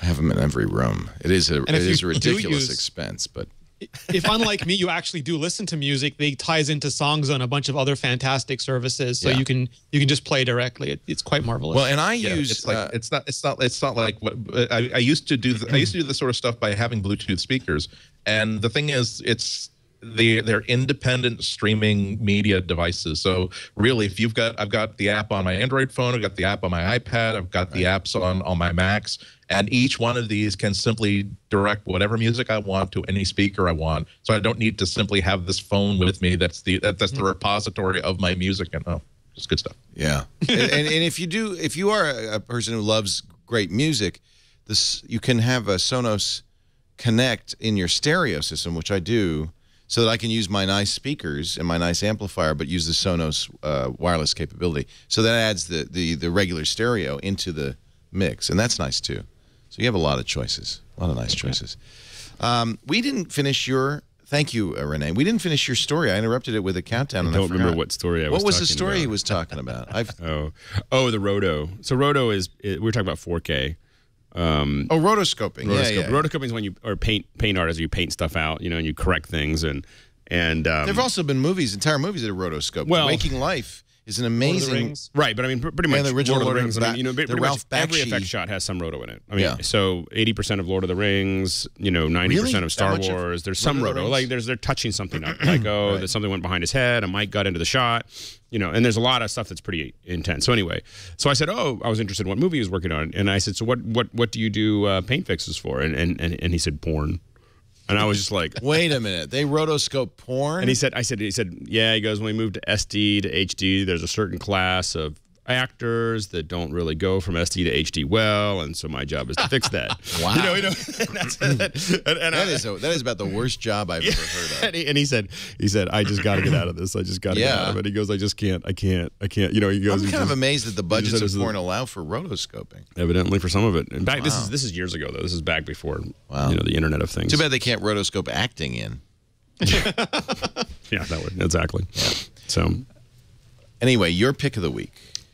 So I have really gotten into short cables. So these are lightning cables. Cables are too long. So my whole thing is I have to pack a lot for a long period of time, and so I'm always thinking about I need a certain number of cables to connect everything, and all that extra cable means that it gets all tangled up. It's hard to store. It is it's everywhere all the time. And so I've really gotten into short cables. Apple makes a pair that makes these lightning cables that are these are lightning cables that are short. But I like these in-case ones a little bit better. So these are all different colors, and I don't know why I like the colors, but it makes me happy. So they have lots of different colors, two or three different colors. Are they more than charging? Because I mean, I know that I think these do everything. They do it all. Sync. They're fully licensed. These are licensed. These are in-case. So they're in-case. Yeah, they're licensed and they're great. And I have to admit, I don't really connect my phone to I don't really know because I don't connect my phone to, all I do is use these for is charging. But you can get them at the Apple Store, so I'm assuming that they must be fully that they're fully blessed. And they're hideously expensive, right? So oh yeah, I mean sure that they're pretty expensive. So I don't know, they're $24 or $25, $25 or $30, something like that. Yeah, depending on how the length of them. Right. But they're if you're looking for kind of something a little bit more fun and short. That is like my last girlfriend. No, I'm sorry. Anyway, yeah. So that's my pick. So anyway. I agree. Cables could be very long and they get tangled. I get lots. Who needs them? Exactly. What do you want, a phone across the room from your laptop? That's crazy. And I have a couple long ones. It's not like I got rid of all of them, but I am charging a lot of stuff, so I like to keep just a handful of short ones. We're spending your money today. Andy and Akko, do you have an inexpensive pick of the week? Actually, I have two really good and expensive picks of the week. There are two sales that are going on this week. Every single year, Comicraft has the New Year's Day sale in which every one of their hand-lettered and display fonts is 1 penny for every year past the birth of our Lord Jesus Christ. If you believe in such a thing, I don't mean to say you don't believe. Whether you believe or not, it's still going to be $20.14 for every single font in their catalog. And they act now, because next year it'll be $20.15. I know, boy, won't you be kicking yourself? And so that price applies to the few fonts that cost $19 normally, but it also applies to the fonts that cost $495. And so every single year, I will buy whatever new font they've come out with over the past year that I really, really like, and they're great things. They specialize in as the name of their company indicates, they specialize in hand lettered style fonts that are actually used in comic books. They went to digital a long, long time ago, and so many companies are now using lettering that comes from the fonts that they actually make. Some of these you actually see that they're named after a specific style of artist because they might have been developed for a specific book, so they give it a distinctive look. But if there's a reason, there's so many times when you want happy holidays on your family Christmas card, and you look at the 40 fonts that came free with your Mac, and you don't have the perfect one. They have the perfect one, and it will be exactly $20. Or sometimes you should spend $20 on a good thick brushstroke hand lettered sort of thing, because how many times you have to print passive-aggressive notes saying, there is a reason why I put my name on the cottage cheese. Not so that you can thank me for giving you free cottage cheese, but so that you know that this is my cottage cheese. It will seem a lot less of a prickish thing to put up there if it's in a beautiful, like, hand-lettered brushstroke font, as opposed to, you know, Helvetica aggressive. Which is whatever comes to there. Helvetica aggressive is good. That's my favorite font. We should definitely do that. Yeah. So the sale is tomorrow. It's not today. It is tomorrow, January 1st. New Year's Day. New Year's Day.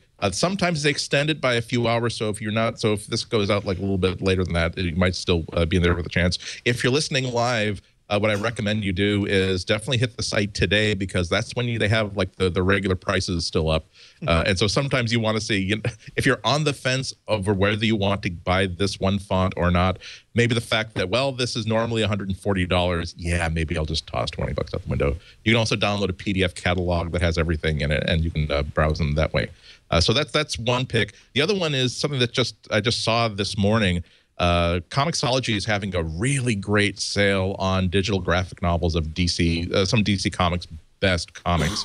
They're $5.99 each, and some of these are like 66% off. And so many of these aren't just collections of things they've done recently. So many of these are real classics. Like All-Star Superman, I think, for me is the definitive Superman series. Watchmen, it's Watchmen V for Vendetta, Swamp Thing, the first arc in Neil Gaiman's Sandman. Vendetta, yeah. I mean, and these are all like normally $13 to $20, and so you get the entire story start to finish for just $5.99. Fables is one of the best new series I picked up in the past 3 or 4 years, but I somehow managed to not have the first story arc in digital, so I had to go buy that this morning. And it has, when I tweeted out this link this morning, someone pointed out to me that there is a similar sale going on Amazon, but that's a good opportunity for me to point out that if you have a choice, you definitely want to buy the Comixology digital comics, because their reading technology is so much more sophisticated than what Amazon will give you. I've bought graphic novels from Amazon for Kindle that were just so badly done that I had to crack the file open, get the digital files, and produce an unlocked version. Wow! Just so that I could navigate it more intelligently than what's available. Comixology, they are a publisher of digital comics and nothing else. So they developed a format that is optimized just for reading digital comics, whether you're reading it on a big old iPad, a tiny little phone, or anything in between. So you definitely want to get your stuff from Comixology, not from other places. And he's absolutely right. I've tried them too. I've bought iBooks, I've bought Kindle books, and Comixology are by far the best. And I'd also recommend, if you've only ever seen Batman on the TV, go buy Batman Year One, The Killing Joke, and Dark Knight Returns, and you will know everything you need to know about Batman. Oh, I love the Dark Knight stuff. Yeah. So last week, you, Mr. Alex Lindsay, maybe it was a couple of weeks ago, recommended that we all run out. Was it you? I don't know, but I did run out and get buy one. it. No, actually, was it Renee? You were talking about the Anki Drive, that was me. Was Andy? It was Andy. Yep. ANKI. I don't know who recommended it, but I know that I bought it. It's sitting and waiting tonight. Andy cost me a lot of money this holiday season. I know. Oh, so you haven't played with it yet? No, Would you like to? Yes, I'm rolling it out. I'm rolling it out for my son. Unfortunately, he doesn't watch the show tonight. So my son was underwhelmed. He wanted more explosions, so I get to keep it. My son's younger. Yeah, I think he's gonna. He just loves cars. It's very cars. cool. So you all saw it, which was it's these kind of slot cars using Bluetooth LE. Get your Anki Drive on your smartphone so we can play here, and they're really cool. The chargers look like mice. They're USB chargers, and it comes with a 3-pronged plug. The starter kit is, and by the way, ridiculously expensive. $299 for pretty sure it costs a about a track credit card. And a track and 2 cars, and then you and I both bought 4 cars total. You have to. The cars are autonomous. They have AI, so you can drive one, and the other 3 will drive against you, which is a lot of fun. So I thought we'd do this. So they charge up. They take about 8 to 10 minutes to charge up for 20 minutes of driving. That's good. And each car has its own unique, not only look, but its own unique capabilities. Some are better defensively. Yes, there's guns. Although they're all imaginary. Some are better. Real. They're not real guns. The question is, does the NSA have a backdoor to your computer? This is Roe. I'm sure the NSA has a little chip in this one. They know exactly how you drive. This is Catal. I think these are These are not the starter kits. These are the extra ones. This one is Boson. It's kind of pretty, isn't it? And then finally, and these are all charged up. I've been charging. They don't take very long to charge up. The yellow one is called Kurai. So I don't know how we're going to do this microphone-wise. You have a handheld? Okay, good. So let me. Why don't you join me, Alex? Get the Anki Drive. It's an iPhone app. Anki Drive. Well, we'll get started with it because we have to kind of program these. All right. Andy's already done this, right? Yep. As a matter of fact, I had someone over, and it was hard to get the controllers back. It's a lot of fun. Part of the starter kit is this big track. It's just a vinyl sheet, but the cars are smart. So I'm going to turn up the sound, which they recommend. Whoa, don't. Some Apple stores have demos set up too, so if you're not convinced, you can go and watch them. It's fun to play. I got to say, I like it. But Henry was less than overwhelmed. He wasn't underwhelmed. He wasn't overwhelmed. He was just whelmed. Yeah, it's kind of cool. Yes. His friends played with it for a while. I think it's a little too intellectual, frankly. I think he wants something that actually blows up. So I'm going to keep. You can hear me a little bit, right? Because I want to keep the mic near the iPad. I'm running the iPhone app. So notice the first thing it says: connect to my cars. Whoops. No, not Siri. Connect to my cars to get started. So it's going to tell me, drive is best with sound. Yes, indeed. I've turned it up. And now it's going to say, get started. And I'm going to plug in the vehicles. I've already charged the vehicles. We have a yellow one and a silver one. Let's put those down. What'd you do? Mine's almost done. Yours is almost done? All right, so I'll put these down here. These vehicles are right here, yellow and silver. Nice shoes, Leo. You like the shoes? Yes. They're very comfy. They go well with my tuxedo. Okay, well, do I have to be on this? Oh, They're wait, very you know what? Mickey Mouse. I have to go plug these in. This is part of the annoyance factor. Is that the setup is kind of arcane. Well, and then the other question is, do I have to be on the same Wi-Fi network? Yeah, we all have to be on production. No, it's Bluetooth LA. You do not have to be on any Wi-Fi network. So plugged in and plugged in. Okay, they're plugged in both. Okay, good. Now connecting. Put vehicles on track and push. Okay. You see already why Henry was disturbed. It's like, what? I gotta go plug it in. I already charged it. And Leo's like, in my day, you had to put gas in your car, son. All right, now watch. You get started by doing this. All right, and now they're following the track. So it says initializing AI. So I'm in get connected. The future of racing. The cars just did that themselves. Drive themselves. Take control of any vehicle, Is and that the rest Patrick will Stewart? come to life Sounds like the and card. compete against you. I don't think AI control enabled. The vehicles in Anki Drive sounds like control the back of speed Enterprise. and use advanced predictive Now AI watch, because the cars are sense doing and their react to the road little ahead, tricks. as well as I'm not doing steer anything. This is freely. all artificial. Have it, and let's slip the cause of war. I figured this out. But the vehicles in Anki Drive line must be drawn much here. more than just race around a track. There are 4 cars. And upgrades to help it battle to victory. That's so win, Andy. So far, I've done nothing. Watch as the yellow car, Karai, Watch. uses its pulse carbine weapon to attack his opponent. Okay, go plug the other ones in. Weapons enabled. Second car on the left. Gotta hit them one. Shooting. So the lights go off. Oh, and he just killed. Now watch the gray car, Moose, use its tractor beam to pull in Karai and get revenge. Isn't it just a little bit freaky that you're hearing this voiceover while it's matching perfectly to something that is physically happening with these two cars? I know. That's part of what I like about this. A lot of it is really like having an aquarium. Just physical things interacting with each other in a very real way. Are you asking for Anki Fish, Andy? Upgrades you choose I would buy with Anki the Fish. vehicles permanently. Now Okay, now choose what? a car and let's teach you how to I drive. plugged them in. All right, I'm going to select the yellow car. Is he talking to Wesley Crusher in the instructional? This is what the This control is looks the like. I don't You know. have speed, you have tractor beam, and you have a pulse charge. And I'm the yellow car, remember? So I'm going to slide the speed up. Let's slow it down. The bus order I rag. slowed it down.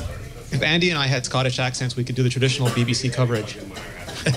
And now Emerson We for the had the holding same first problem, through the basically. chicane. Ah, no, you oversteered it. Push, push, push, brake, brake, push, push. I'm going now. This is as fast as it goes. But in real life, that'd be 432 miles an hour. I'd like to go far. It's James May. Now watch. I'm going to change lanes. So right now I'm in the outside lane.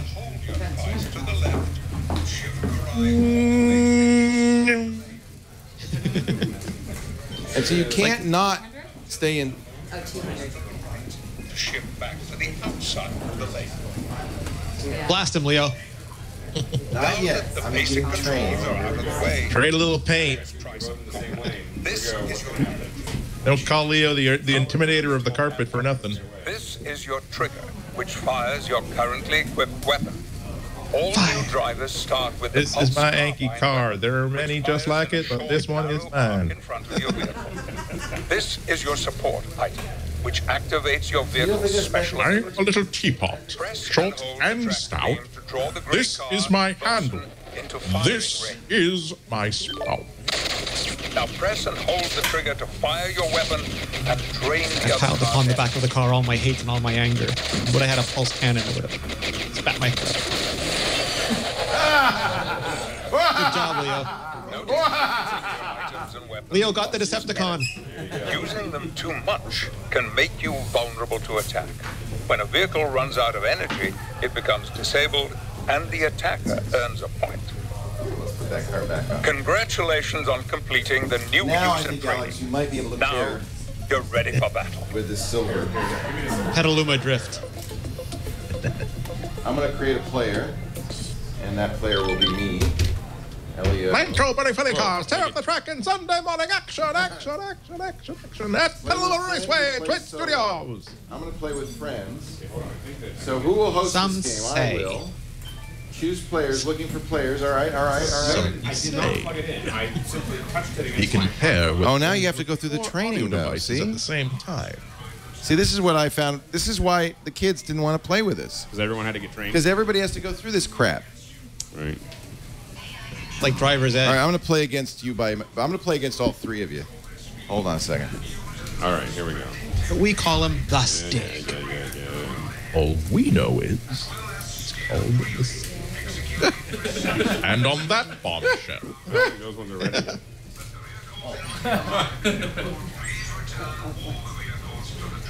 You've already been scolded. Please return all the vehicles to The track. little hazard lights on the back of it. They're not registered yet. Oh, lap 3, we already have a yellow caution out. A very, very slick road surface today. Not surprised that. See how this could be annoying. And Tony Stark is Another insisting sad- on Yeah, I driving think my his thing own is I'm car. going to have to do this all before my son gets home because he won't put up with like going through this training process. How old is he, Alex? He's 6. Yeah. I think No chance.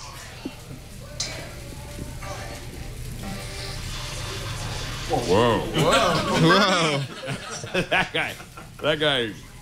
Guy's got Lightning McQueen attitude. Oh no, he's Days of Thunder saying, you know what? I don't know which one I'm controlling. Back on the go-kart track, you might have been the hotshot driver, but here you're part of Pennzoil Racing Oh, you team. disabled me. No, I think you're in gray. I think you're gray. I'm still in like some kind of Red car is a showboater. Look at that You're cornering. still training. Patrick Stewart is still talking. Red is the pace car. Wesley, shut up. Engage. All hands, abandon ship, abandon ship. It happened in the past. It's in the past, Will. Whoa. Playing the role of Godzilla on the racetrack. Also touch the track. The law. I love those little hazard lights. Are you playing? I'm almost there. I think I'm He's down. The thing is, it's hazard. I have control of the yellow.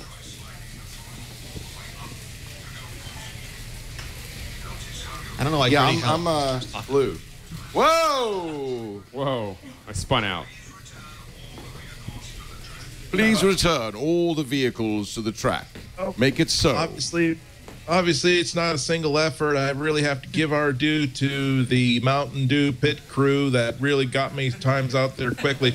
Also, we got the Omega watch hat system that we've got for the timing really came through. And meanwhile, great. Well, Leo's changing baseball caps 3 times during the speech.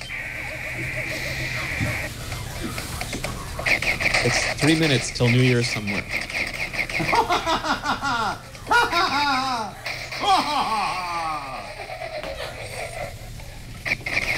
Damn you, bandit!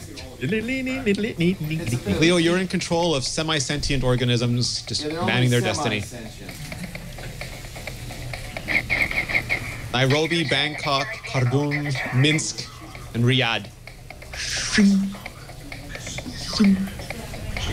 You're still getting trained. See, this is what I found very annoying. And then the other problem is it says you can, once you choose your upgrades, that's it. And I don't know if that's tied to the car or tied to your software or what. Can you put a beverage holder on top of them? That's Hey, my are you only shooting question. at me? Somebody shot at me. Oh. See, you may say Someone something from about Minsk. me. I found this to be part of the fun. The idea of just learning how this thing works and watching it work. That's not allowed. Andy, unless you display much more entitlement, you're going to be asked to surrender your passport. No, I'm blue. No, you're gray. I am? Just keep the shiny side up, boys. No, I'm blue. I took out gray. I don't know who Gray is. Gray's an AI. So you're playing now. I kind of, it's still kind of. I hear Patrick Stewart still. Metallic gray. Hot. Anyway, that concludes this episode of MacBreak Weekly. I want to thank Andy Anako, the Chicago Sun-Times, for being Joyex here. Novel Year, or whatever you say in whatever weird language that you say instead of English. And I do want to thank you for getting Alex and me both to waste our money on this. Well I like done. it. For God's sakes, open up your heart to childish wonder, Leo. Leo, we have 20 seconds till Nairobi. 20 seconds till Nairobi. Do we have anybody in Nairobi? Yeah, we do. So get on over here. 10. Oh, we got somebody in Nairobi. 8, 7, 6, 5, 4, 3, 2, 1. Happy New Year! Woo! Thank you, everybody. Thanks, Alex Lindsay, Renee Ritchie, imore.com. Thank you for joining us. Now get back to work. Wait, we got it. Here's our Nairobi, and Happy New Year, Nairobi. What's your name? Actually, this is my name at Bahrain. Nice to see you. And where are you? Are you in Kenya? I am Islam. I am Islam, is the capital of Bahrain. That's wonderful. Well, it's great to talk to you. And do you celebrate? Do you celebrate New Year? Is your calendar the same? I don't think it is. It is. It is. Actually, Okay. Bennett plus 3. You guys invented it. So No, actually, So I think some pope made it up. I don't know. Beyond me. Well, that's welcome hello, to 2014. Yes. Finally, after a long period of listening and seeing your videos, finally I'm talking to you. Oh, it's wonderful to talk to you. By the way, my name is Islam. Did I mention? Sammy. Islam. Islam. That's your name. Yes, exactly. Oh. Well, You it's like the religion. You're named Islam. Well, it's nice to meet you. And say again where you are. Okay. Bahrain is an island between Iran and Saudi Arabia. Wow. It's a kingdom just above, and I am in the capital of Bahrain, which is Manama. And just for the record, Bahrain means 2 seas. He's in Bahrain. Yeah, Bahrain. Yeah. It means what? 2 seas. 2 seas. Because you are in between 2 different seas. Yeah, that. We're going to pull it up on Google Maps right now. There is Al Manama, which is where you are. Wow. What is the weather like right now? Is it beautiful or is it cold? It's slightly cold. When you mention cold here, it means 12 degrees centigrade. We have a metric test here, so I'm not sure What is that Fahrenheit? That's a pleasant temperature. In fact, it's just right. Running around 20. Yeah. So you're in the bay there between Qatar and Saudi Arabia. Exactly. And above us is Baghdad and Kuwait. Wow.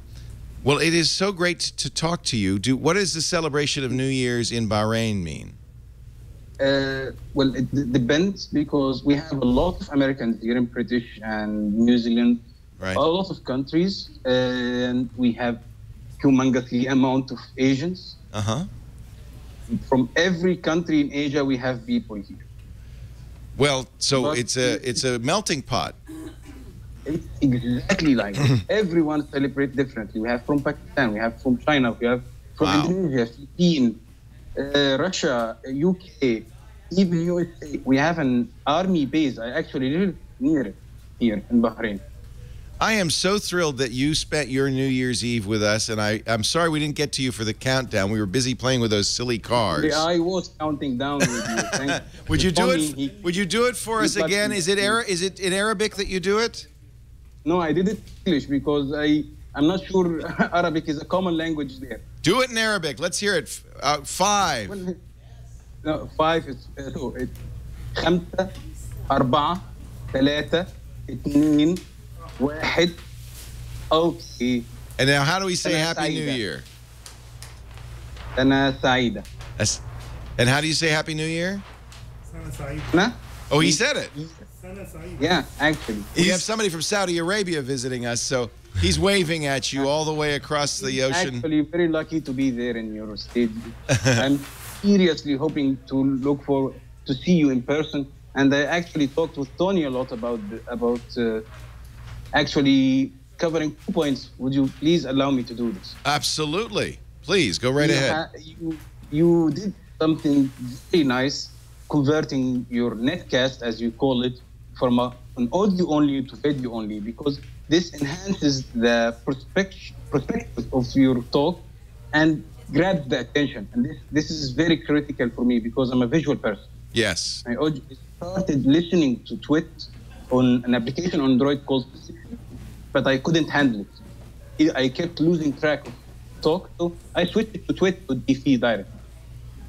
I watched about 6 or 7, I don't remember perfectly, or 7 podcasts from your network. Wow. Which are your favorites?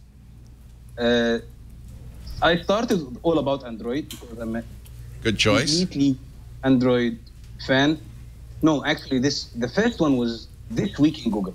Okay. And then all about Android, and then This Week in Technology, and then awesome. This Week in Tech News, and then TNT.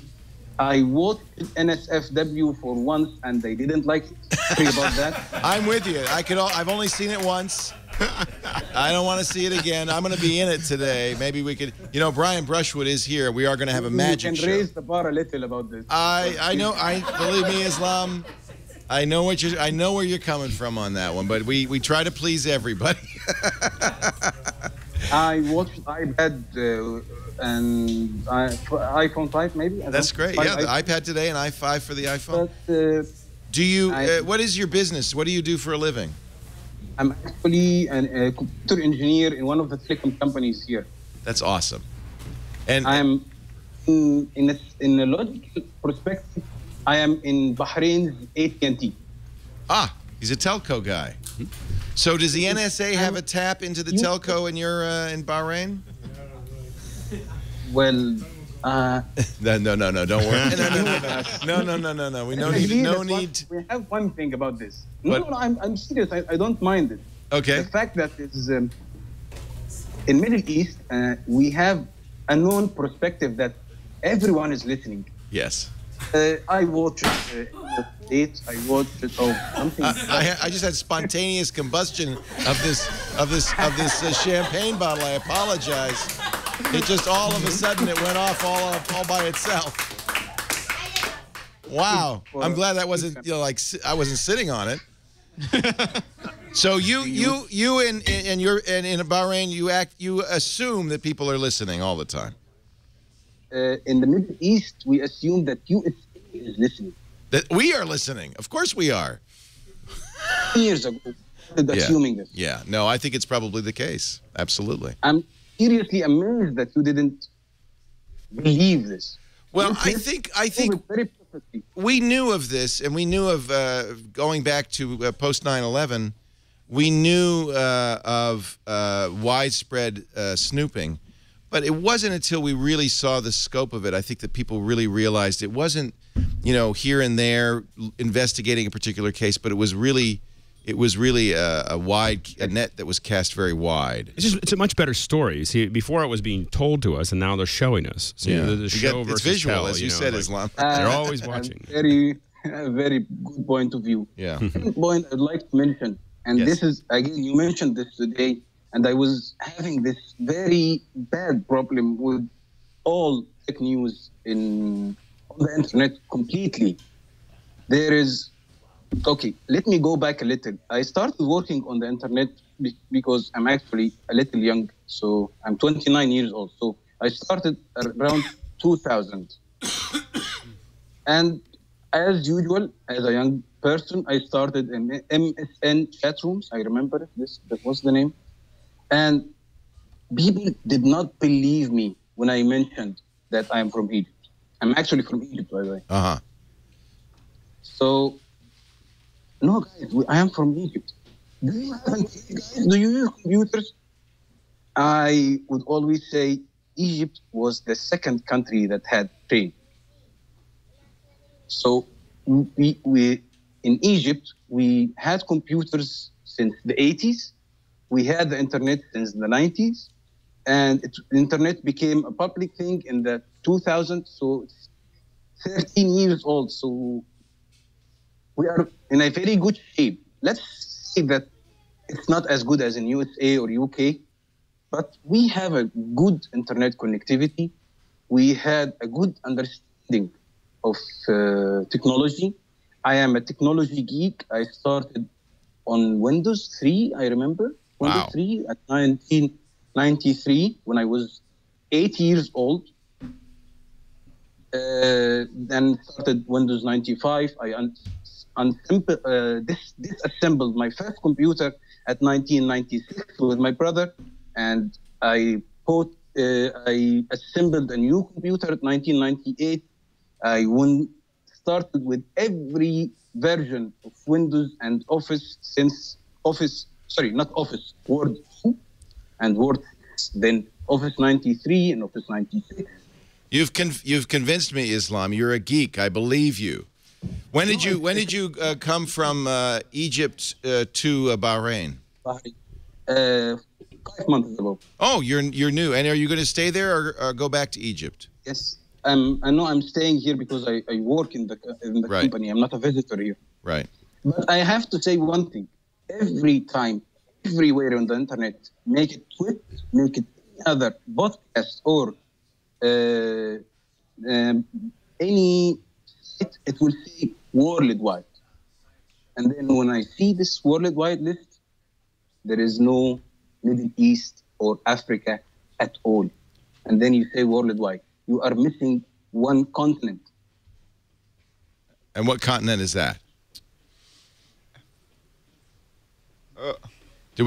Is he frozen? Yeah. I will never know. I think what he was saying is he's missing. He said in all of the news you're missing Africa. We sweep through Africa, which is Middle East and Africa. and one of the. I'm sorry. We got you back. We lost you for a little bit. It's a weak connection, Islam. But one of the. You are overloaded with connections from people trying to stream your podcast. It could very well be that. I'm glad to hear it, Islam. Very nice one. That's great. And, we have this guy here, Alex Lindsay, who goes to Africa at least once a year and has been really good at helping us understand better the diversity and the vast size of that country, of a continent. Chance to bring this force of saying that Middle East exists on the planet and Africa as well exists on the planet. Yes. And we have everything. And actually, I'm a very interested person in technology. And I'm actually believing that in the Middle East alone, Samsung is investing a lot because they are selling millions of phones in Middle East only. Yeah. In Bahrain, I saw about 10 or 20 Note 3 in the same week of launch. Well, and the other thing, if you want to see a bunch of great videos, we streamed Transform Africa, which is out of Rwanda in October, and it's all up on YouTube now. And it's a great collection of everything from leaders from Africa to, around East Africa, as well as from all over Africa and the Middle East, talking about, what's happening there. And it's definitely worth checking out. I really want to say that I hope that this today will begin a new focus from us here to focus globally, not just the Middle East, not just Africa, but globally. And not be so U.S.-centric, because I think that that's one of the things that connects us, all of us geeks, is technology. I'm sorry, I'm not getting video from you. You know what? The Skype is failing. Islam, it is so good to talk to you. I wish you a happy, happy 2014, and I look forward to having you here in the Brick House. All your team. Thank you. I'm looking forward to this year, and I'm looking forward to follow everything with you. Thank you very much. Take care. Happy New Year. Happy New Year, Islam. Happy New Year. Happy New Year. And we will, this is really, to me, the most important thing about everything that is happening in technology is that we really remember it is a global world, and there's nothing that brings us together better than the internet. Absolutely. And the best hope for peace on our planet is this kind of connection, talking to people instead of demonizing them. And I think it's really fabulous that we can do this, and we want to do a whole lot more.